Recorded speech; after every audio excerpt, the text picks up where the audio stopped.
Good morning, sir. This day I will discuss the damaged tools and equipment.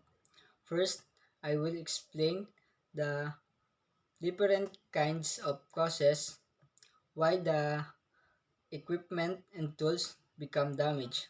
Second one is I will explain also the different proper care for tools and equipment.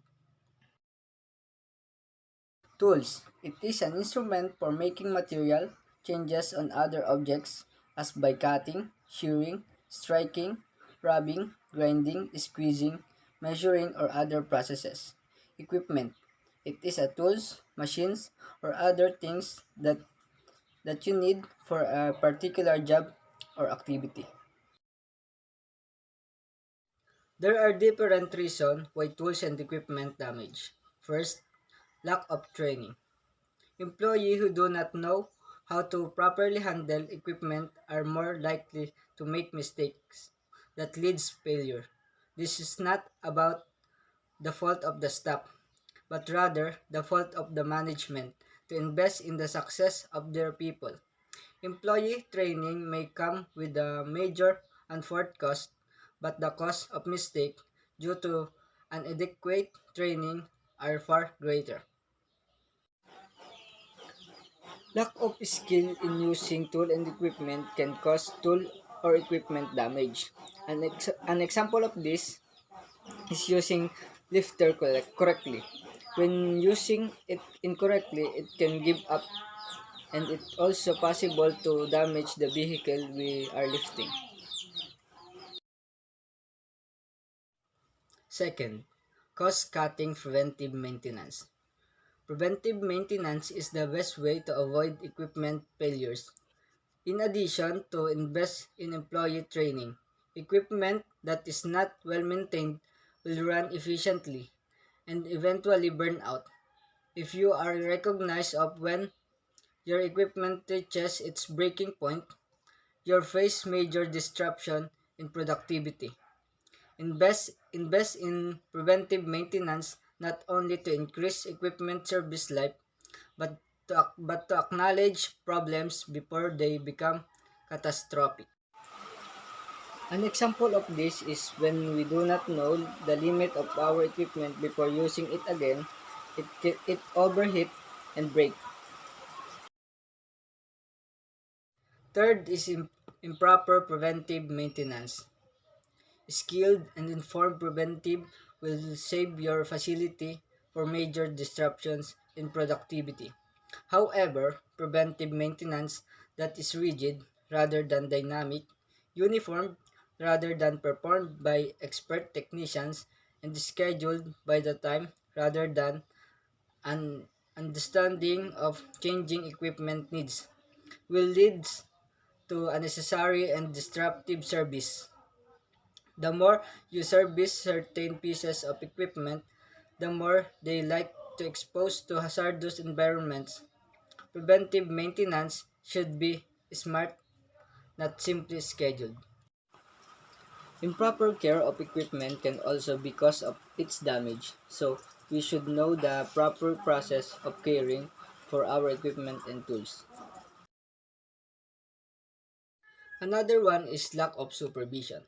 Facility machinery is not inherently intelligent.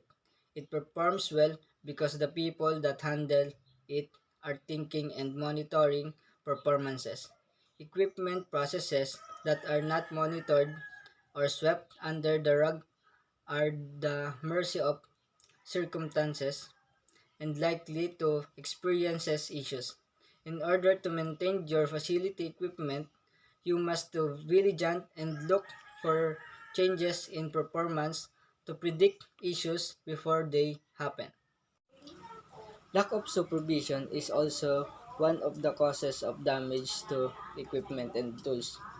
Monitoring equipment and tools is important to find out if there is change happening here and if there we can easily fix it. Lastly, lack of leadership. It is not inherently employees' job to protect facility assets. Many employees who operate machinery will not report maintenance issues either because they are improperly trained or will assume that it's out of their scope of responsibility. By making the team responsible for production objectives, from those in management to those on the floor, you can improve maintenance, reporting, and reduce equipment failures. Lack of leadership to use or operate in the equipment or tools can lead to breakdown. So, it is only right that we we have enough knowledge to use the tools and equipment. Proper caring of tools and equipment. First, proper storage. Always store tools in a dry climate controlled environment. Moist and dirty environment can cause hand tools to rust and dull. And storing power tools in damp areas can degrade electrical components and causes parts to corrode over time. While fitting power tools back into their cases and be a pain, the cases will go a long way towards protecting its tool from the environment. If you need the extra space, consider gutting your tool cases.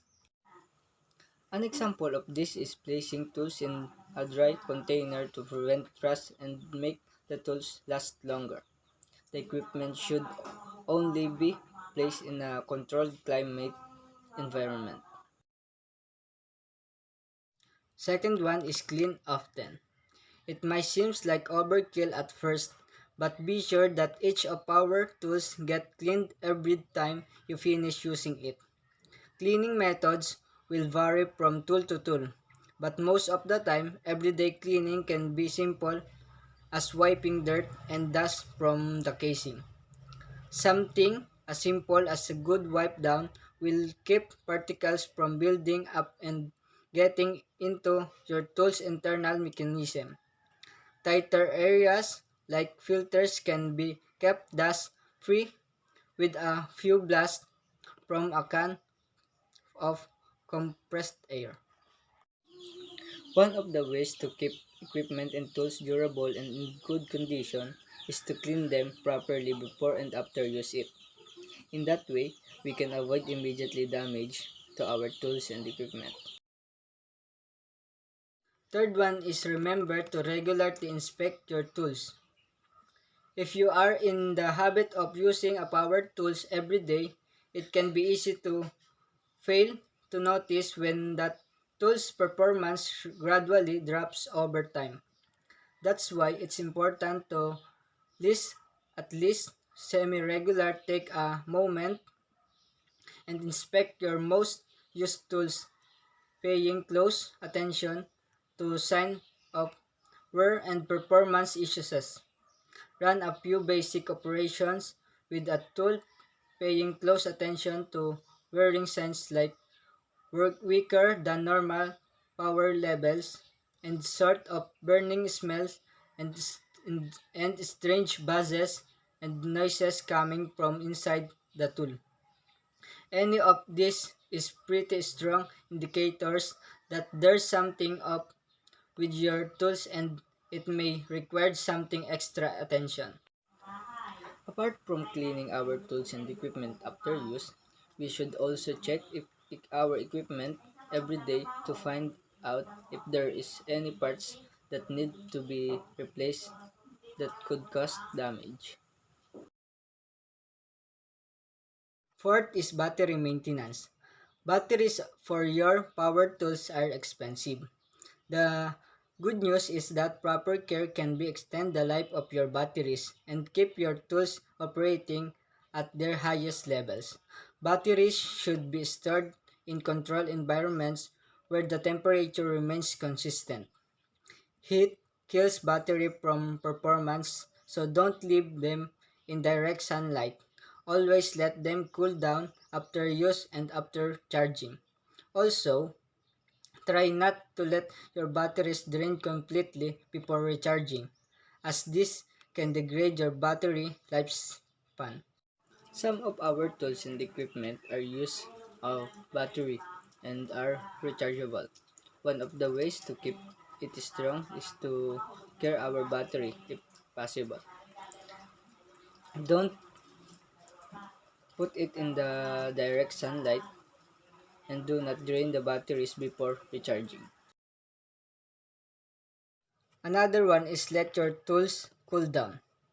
Quality power tools are tough, durable machines made to cut, drill, and chew through some pretty tough materials. But even the most well-made tools have a breaking point, and it is important to recognize when you're pushing a tool to or past its natural limit. If you're performing a tough task like drilling into concrete and a tool has overheat, give it break. Simply letting your motor cool off can go a long way toward making sure that your tools last. It's also important to let our equipment or power tools cool down before using them again. To prevent overheating, that address to various parts of our equipment and will cause it breakdown. Lastly is parts replacement. A tool failing is not always a sign that it should be thrown out or replaced with a newer model. Sometimes, all that needs to happen to get a tool back in working condition is the replacement of essential parts like a drive belt or a carbon brush. Manufacturers have sections on their website decided to selling a replacement parts, and if you're not comfortable replacing the parts yourself, some home improvement stores like the Home Depot offer tool repair services. In order to maintain the longevity of our equipment and tools, we should replace it when the parts need to be replaced. Not if it damaged, we will replace it another new model. Also, depreciate the cost.